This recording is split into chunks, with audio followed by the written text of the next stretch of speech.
The Yueying 4 Pro is Li Ling's max cushion running shoe in their lineup, but when I saw its midsole design, I felt like I have seen it somewhere before. The amount of bone foam in the top layer is wild. It's enough to make the entire midsole of a regular shoe.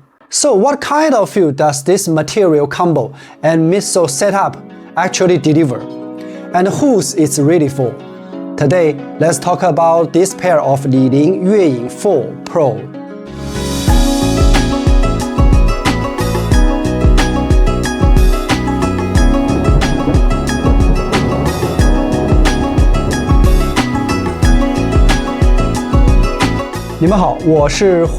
I created this channel to review running products from Chinese brands and improve my English speaking.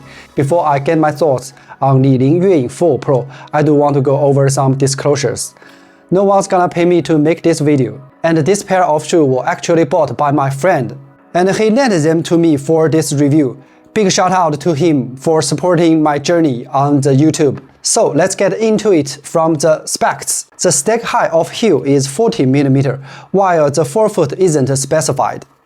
From actual running in them, the drop feels like it's around 5 or 6 mm. The midsole is made up of 2 layers. The top layer is Li Ling's bone foam, a supercritical beaded foam. The bottom layer is a traditional molded EVA.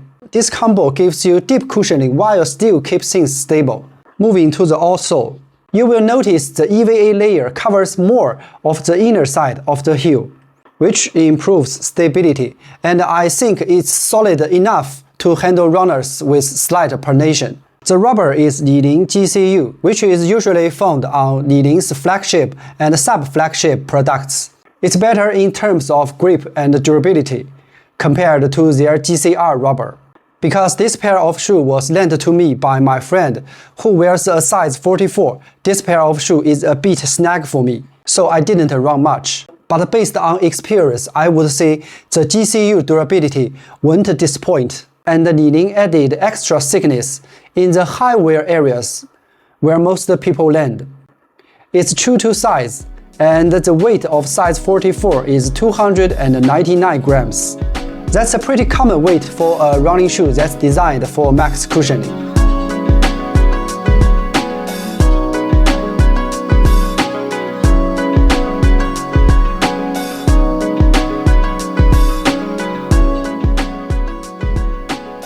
After the basics, let's take a look at the details.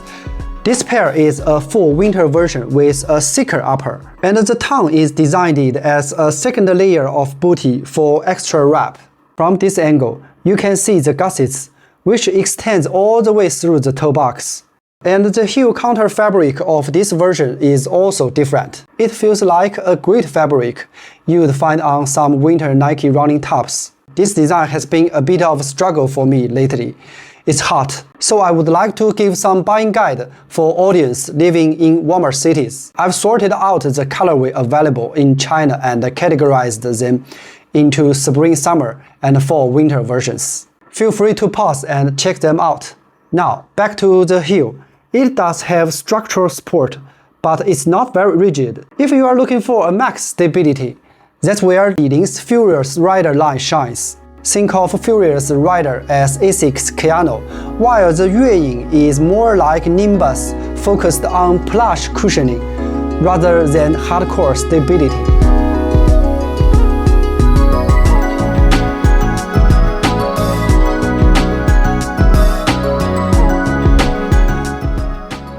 With that out of the way, let's talk about the pros and cons of actual running in it.